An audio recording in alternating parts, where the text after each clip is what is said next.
दोस्तों, स्वागत है आपका एक नई डिविड वीडियो में। तो हमारी टीम आ चुकी है सतलोक आश्रम बैतूल। तो यहाँ पर कुछ जगत के श्रद्धालु हैं जो संत रामपाल जी महाराज जी के श्रद्धालुओं से कुछ प्रश्न पूछना चाहते हैं। तो आज हम इसी शंका के निवारण के लिए आ चुके हैं। तो जो जगत के श्रद्धालु है वो संत रामपाल जी महाराज जी के श्रद्धालुओं पर कुछ आरोप लगाते हैं और संत रामपाल जी महाराज जी पर भी। तो इन प्रश्नों की आज हम निवारण करने आए हैं। तो अब पूछ कर देखते हैं कि इनके क्या प्रश्न है। नमस्कार सर। जी नमस्कार। सर, आपके क्या प्रश्न है जो आप संत रामपाल जी महाराज जी के श्रद्धालुओं से पूछना चाहते हैं?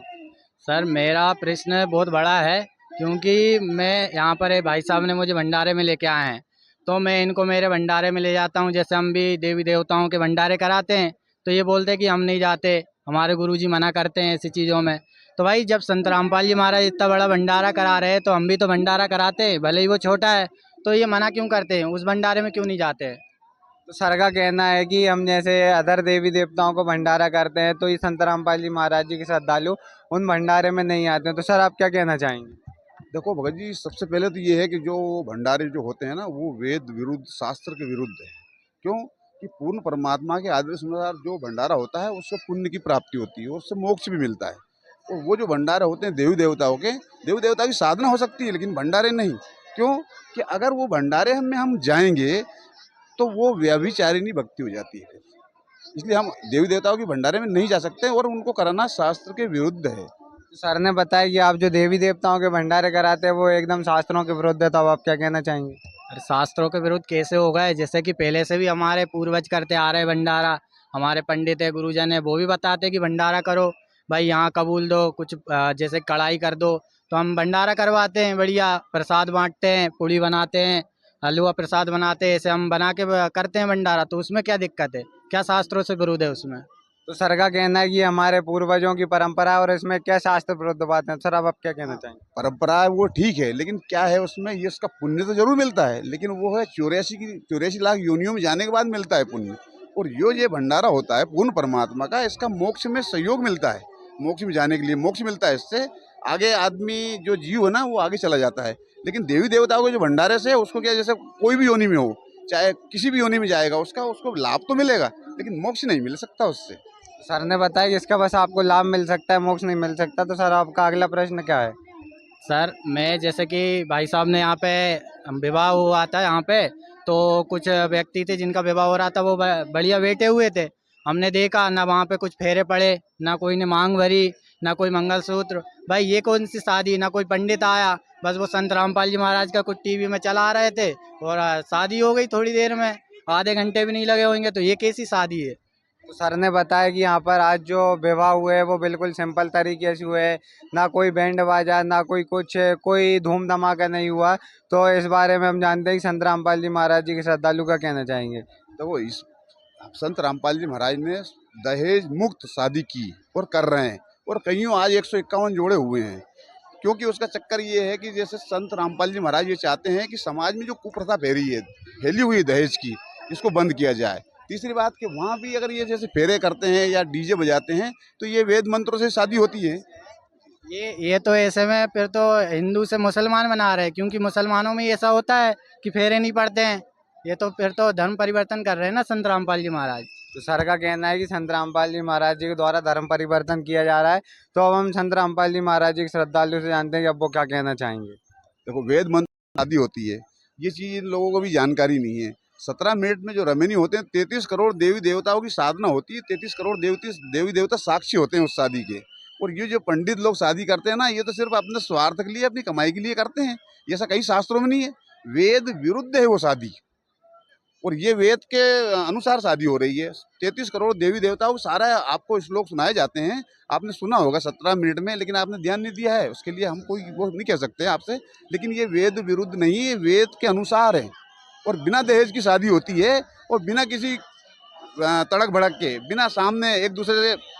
जैसे कि भेद विरुद्ध है आप बोल रहे हैं, तो जो पंडित है वो मंत्र पढ़ते हैं, वो क्या गाना पढ़ रहे हैं? वो भी तो मंत्र ही है ना, कहीं से लाए होंगे उनने। देखो, जब सागर मंथन हुआ था, तो वहाँ ब्रह्मा विष्णु महेश को जब शादी की थी, तो कौन से वेद मंत्र? ये तो सिर्फ दोनों पक्ष राजी हो, लड़का राजी हो, लड़की राजी हो, लड़की के माँ बाप राजी हो, और उसके वचन से शादी होती है। वो दोनों राजी हैं, तो वेद मंत्र क्या करेंगे उसमें भाई? सर ने बताया कि आज जहाँ पर जो विवाह हुआ है उसमें 33 करोड़ देवी देवता की उपस्थिति है, तो सर अब आप क्या कहना चाहेंगे? तो मेरा और भी प्रश्न है, जैसे कि भंडारा हो रहा है, इनने नाम रखा है उसका कबीर प्रकट दिवस। प्रकट का मतलब होता है जिनका जन्म नहीं हो, प्रकट हुआ जो तो सीधे आ गया हो। तो कबीर जी का तो सबको पता है, इतिहास खोल के देख लो, उनका जन्म हुआ है, एक माता के गर्भ से जन्म हुआ उनका। विधवा ब्राह्मणी थी, कौन थी उनके, उनसे जन्म हुआ है उनका। जो कि एक जो दो दंपत्ति थे उनको लेर तारा तालाब में मिले थे, ये इतिहास में अपने लिखा हुआ है। तो ये प्रकट दिवस क्यों मना रहे हैं? उनका जन्म हुआ है ना।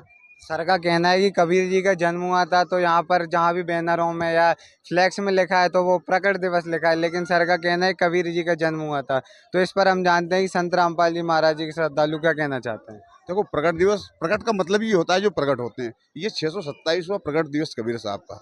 और कबीर साहब, अगर आपने इसको, इनको ध्यान नहीं है उस चीज़ का, 627वां है। कबीर साहब जब गए शरीर चले गए थे, और मगहर में जब उनका शरीर नहीं मिला तो हिंदू मुसलमान दोनों थे, फूल मिले थे। और उससे पहले भी ये है कि वो फूल पे प्रकट हुए थे। नेहरू नीमा नहाने गए थे लहर तारा तालाब में, तो वो प्रकट ही हुए थे, जन्म नहीं हुआ ना उनने कोई हम जो सुनते आ रहे हैं कि उनको किसी ने पटक दिया था, विधवा ब्राह्मणी से जन्म हुआ था, इसलिए उन्हें, मतलब कि उनने सोचा कि हमारी बेइज्जती होगी समाज में, इसलिए उन्हें उस तालाब में पटक के आ गए थे। तो ये सब गलत है क्या? इतिहास गलत है क्या? एक ऋषि थे, वो उनने सारा अपनी आंखों से देखा, और रामानंद जी को बताया उनने कि कोई ऐसी शक्ति, उन्होंने कहा किसी का जन्म हुआ है। आप किस उससे बोल रहे हैं कि क्या प्रमाण है आपके पास उससे बोल रहे हैं कि आप जो ऋषि थे उनने देखा? क्योंकि हमारे पास तो प्रमाण है कि भाई इतिहास में लिखा है। आपके पास कौन सा प्रमाण है, बताओ। देखो, कबीर सागर में पूरे प्रमाण है। दूसरी बात, अष्टानंद ऋषि थे, उनने उनको रामानंद जी को बताया भी था, जो कि वहाँ उस समय के माने हुए प्रकांड विद्वान थे। दूसरी बात ये है कि आपने कबीर सागर पढ़ा नहीं, पांचवा वेद कहते हैं उसको। और वो उनका ना तो जन्म हुआ है और ना मृत्यु हुई, वो सात शरीर गए, सात शरीर ही चले गए यहाँ से। सर अब आप क्या कहना चाहेंगे? जो भाई साहब ने इनने बोला है, चाचा ने, कि पांचवा वेद, आज तक हमने देख के आए हैं कि चार वेद हैं। चार वेद किसी से पूछ लो, पांचवा वेद कहाँ से आ गया? हाँ, बताओ। देखो, इसमें परमात्मा ने वाणी में कहा है कि वेद मेरा भेद, मैं ना वेदन के माई। और जोन वेद से मैं मेलूँ, ये वेद जानते नहीं, ये चारों वेद नहीं जानते। वो है सोसम वेद, और उसको बोलते हैं परमात्मा की कबीर वाणी। वो है सोसम वेद, पांचवा वेद।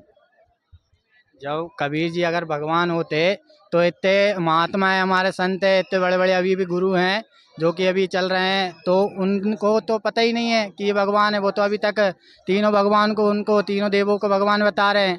तो फिर उनको क्यों नहीं पता कि कबीर जी भगवान है? पांचवा वेद भी है, चार ही वेद देखते आए हम तो आज तक। तो गीता में अध्याय 15 के श्लोक 1-2 में पूरा स्पष्ट कहा है परमात्मा ने कि जो उल्टे लटके हुए वृक्ष की पूरी टहनी सहित वेद विद बता देगा, वो तत्वदर्शी संत होगा। और तत्वदर्शी संत स्वयं ही परमात्मा कबीर साहब अवतरित होते हैं, आते हैं, तत्वदर्शी संत की भूमिका निभाते हैं वो, और ज्ञान उपदेश करते हैं। गीता में स्पष्ट लिखा है, और उनका मंत्र लिखा है 17 के 23 में, ओम तत्सत। और गीता में ये भी लिखा है, काल का जो मंत्र है, जो ब्रह्म का मंत्र है, ओम इति एकाक्षरम ब्रह्म व्यवहारम माम स्वरम या परयाति तयम देवम सेयाति परमाम गति। अर्जुन से कहते हैं, अर्जुन मेरा तो एक ओम मंत्र है। और वो जो तुझे पूर्ण शांति चाहिए, तो वो 17 के 23 में स्पष्ट बताया है। वो तत्वदर्शी संत ही उसके बारे में जानकारी बताएंगे। और वो तत्वदर्शी संत संत रामपाल जी महाराज हैं, और उनने पूरे वेदों से, गीता से, और सोसम वेद से, और गुरु नानक की वाणी से, और कुरान शरीफ से पूरा बताया है। अगर तत्वदर्शी अगर आपके संत रामपाल जी महाराज हैं, तो हमारे इतने बड़े बड़े शंकराचार्य हुए हैं, आदि शंकराचार्य हैं, जगत गुरु है, बहुत से हैं। तो क्या उनको ज्ञान नहीं है? क्या उनने नहीं किया होगा अनुवाद? भाई उनने भी किया होगा गीता का अनुवाद, जो आपने श्लोक बोला जो भी है उसका भी अनुवाद किया, वो भी है ना जगत गुरु। फिर तो उनने भी अनुवाद तो पूरी गीता का हुआ है हिंदी में, फिर वो भी होंगे अनुवाद में। तो देखो, पूरे विश्व में संत रामपाल जी महाराज ने उनको डिबेट पे बुलवाया था कि भाई अपन विचार करें कि शास्त्र में क्या लिखा है, लेकिन कोई नहीं आया। सबको बुलाया, अपने खर्चे से बुलाया था, लेकिन कोई, क्यों? कि उनकी दुकानदारी बंद हो जाए, इसलिए नहीं आए, वो डिबेट करने नहीं आए। फिर मीडिया के माध्यम से सारा सिस्टम हुआ, आज करोड़ों अनुयायी है उनके, सुखी है पूरे। हमने यहाँ पे देखा जैसे कि संत रामपाल जी महाराज, जैसे कि उन वो तो अभी जेल में बंद है, भी लोग इतने जुड़े हुए हैं अंधश्रद्धा के तहत ये तो पूरी गलत बात है ना। इतने बाबा हैं हमारे, इतने संत हैं, उनके पास जाओ भाई। फालतू में आप कहाँ पे एक बाबा जो कि जेल में हैं, उनके पीछे लगे हुए हैं। ये तो आप अंधश्रद्धा से जुड़े हुए हैं एकदम। तो ज्ञान जेल में नहीं होता, वो जेल में है, कृष्ण जी जेल में ही पैदा हुए थे, तो ज्ञान तो नहीं है ना। ज्ञान तो यही सामने रखा है, उन्हें तो पूरा उंगली रख रख के बताया है कि भाई ये नहीं है, ऐसा है, ऐसा कहा है। और दूसरी बात ये है कि आदमी सुखी होगा जब पाप नाश हो जाएंगे, वो सुखी होगा तो वो तो दौड़ेगा। तो परमात्मा ने बताया है कि भाई ऐसे ऐसे पाप नाश होते हैं, इस मंत्र से पाप नाश होंगे, सुखी होंगे। और भगत लोग सुखी हैं, और आज हजारों करोड़ों में संख्या में अनुयायी, उनसे क्या लें, उनका ज्ञान तो नहीं है ना जेल में। भाई वो जेल में है तो क्या होगा। की जय हो। सर अब आप क्या कहना चाहेंगे? सर जैसा कि हम देखते हैं कि इनके, हम गांव में रहते हैं या शहर में, तो भाई इनके श्रद्धालु जो है संत रामपाल जी महाराज के ले दे के ज्ञान गंगा पुस्तक है इनकी, एक वो ले लेके पहुंच जाते हैं कि भाई पुस्तक ले लो। तो ये सब इनको पैसे देते हैं क्या? इतना प्रचार करते हैं, भरी धूप में बारिश में कहीं भी पहुंच जाते हैं सब पुस्तक लेके। देखो भाई, परमात्मा ज्ञान ऐसा है, इसमें नशा मुक्त हो जाता है आदमी। जो होता है जर्दा बीड़ी मांस मदिरा सबसे, जो भी भगत है ना, ये ज्ञान होने के बाद ऑटोमेटिक वो मुक्त हो जाएगा। और जो इससे मुक्त हो जाएगा, भक्ति कर लेगा, सुखी हो जाएगा ऑटोमेटिक। और अगर मान लो तुम लोक वेद में जाओगे तो नशा करोगे। जैसे कि वो तो उसमें ज्ञान की क्या जरूरत है, संत रामपाल जी महाराज से जुड़ सकता है ना। हाँ। उसको ज्ञान है, उसको तो ज्ञान है, तो वैसे छोड़ सकता है ये मांस मतलब। उसको ज्ञान नहीं है, वो तो खाएगा, जुड़ के भी खाएगा वो तो।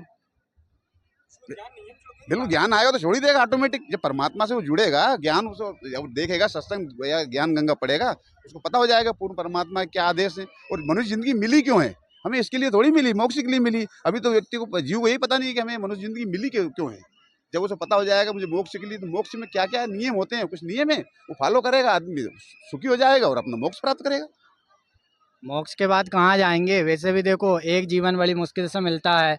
अगर इसमें भी हम इंजॉय ना करें, घूमे फिरे नहीं, तो क्या मतलब, वो जीवन भी चला जाएगा। तुम उसमें अगर हम जुड़े आए जैसे संत रामपाल जी महाराज में, तो जीवन भी व्यर्थ है। कुछ भी ना डांस, ना गाना, ना कुछ करना, फिल्म वीडियो कुछ नहीं देखना, एकदम जीवन नर्क बन जाएगा हमारा ऐसे में। तो देखो, ये जीवन में मोक्ष सबसे मेन जरूरी, मानुष जन्म पाए के रटे नहीं हर नाम, तो वो वाला है। तो इसमें मोक्ष जरूरी। दूसरी बात की एंजॉय करोगे तो फिर 84 में घूमते फिरो। 84 में जाएगा व्यक्ति तो अपने आप सीधा हो जाएगा। और इसमें मरने के बाद सतलोक ही जाएगा।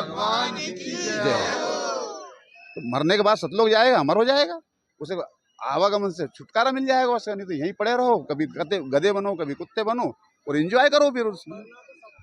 थोड़ी बनना है, सबके धर्म करने की आएगा। भाई साहब बोल रहे हैं कि मरना तो एक दिन सबको है, फिर क्या दिक्कत, अभी भक्ति करने से क्या हो रहा है? हाँ, वो भी देखो, भक्ति करने से मोक्ष प्राप्त होता है। ऋषि महर्षि कितने मर गए, कितने राजपाट छोड़ चले जाते थे, लेकिन वो क्या है कि उनकी साधना सही नहीं थी, इस कारण से वो लटके हुए थे।